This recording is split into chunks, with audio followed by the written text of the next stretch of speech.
పరిశుద్ధ గ్రంథము నుండి పాత నిబంధన గ్రంథము లేవియాకాండము 20వ అధ్యాయము.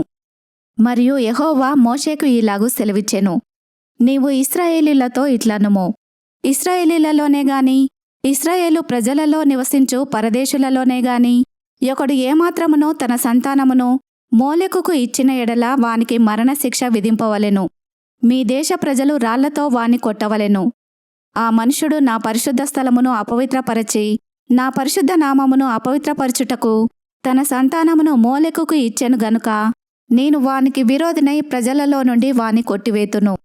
మరియు ఆ మనుషుడు తన సంతానమును మోలెకుకు ఇచ్చుచుండగా మీ దేశ ప్రజలు వాని చంపక చూచి చూడనట్లు తమ కన్నులు మూసుకొనిన ఎడల నేను వానికిని వాని కుటుంబమునకును విరోధినై వానిని మోలెకుతో వ్యభిచరించుటకు వాని తరిమి వ్యభిచారము చేయు వారందరినీ ప్రజలలో నుండి కొట్టివేతును. మరియు కన్యపిశాచి గలవారితోనూ సోదెగాండ్రతోనూ వ్యభిచరించుటకు వారి తట్టు తిరుగువాడెవడో నేను వానికి విరోధినై ప్రజలలో నుండి వాని కొట్టివేతును. కావున మిమ్మును మీరు పరిశుద్ధపరచుకొని పరిశుద్ధులై ఉండుడి. నేను మీ దేవుడనైన యెహోవాను. మీరు నా కట్టడలను ఆచరించి వాటిని అనుసరింపవలెను. నేను మిమ్మును పరిశుద్ధపరచు యెహోవాను.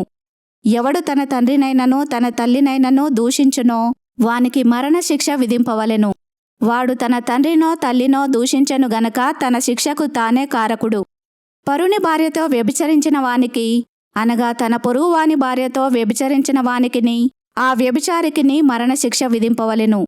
తన తండ్రి భార్యతో శయనించినవాడు తన తండ్రి మానాఛాదనమును తీసెను. వారిద్దరికిని మరణశిక్ష విధింపవలెను. తమ శిక్షకు తామే కారకులు.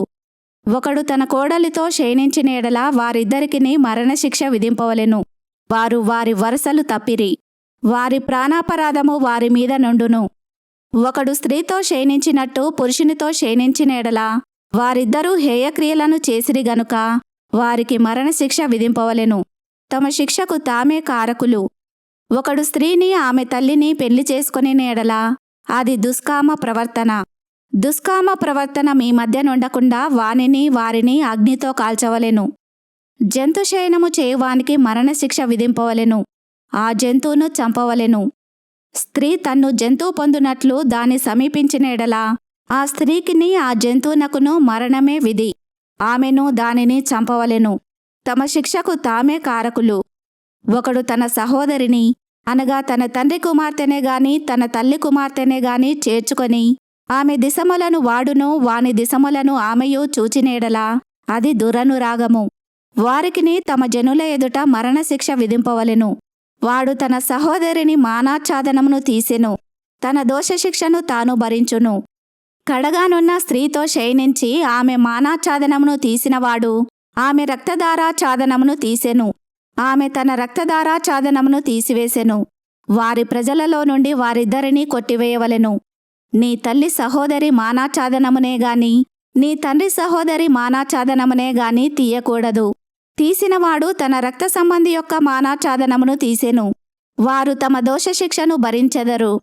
పినతల్లితోనే గాని పెత్తల్లితోనే గాని శయనించినవాడు తన తల్లిదండ్రుల సహోదరుల మానాఛాదనమును తీసెను.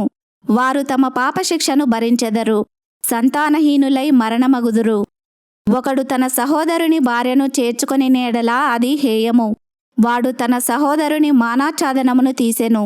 వారు సంతానహీనులై యుందురు. కాబట్టి మీరు నివసించినట్లు నేను ఏ దేశమును మిమ్మును తీసుకొని పోవుచున్నానో ఆ దేశము మిమ్మును కక్కివేయకుండునట్లు మీరు నా కట్టడలన్నింటినీ నా విధులన్నింటినీ అనుసరించి నడుచుకొనవలెను. నేను మీ ఎదుట నుండి వెళ్ళగొట్టుచున్న జనముల ఆచారములను బట్టి నడుచుకొనకూడదు.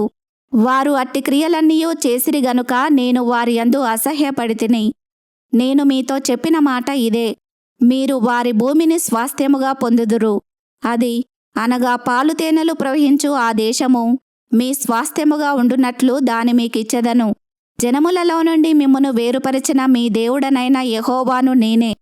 కావున మీరు పవిత్ర జంతువులకును అపవిత్ర జంతువులకును పవిత్ర పక్షులకును అపవిత్ర పక్షులకును విభజన చేయవలెను.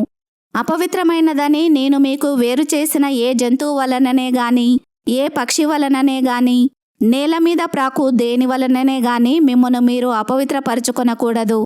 మీరు నాకు పరిశుద్ధులై ఉండవలెను. యెహోవా అను నేనే పరిశుద్ధుడను. మీరు నా వారై ఉండునట్లు అన్యజనులలో నుండి మిమ్మును వేరుపరిచితిని.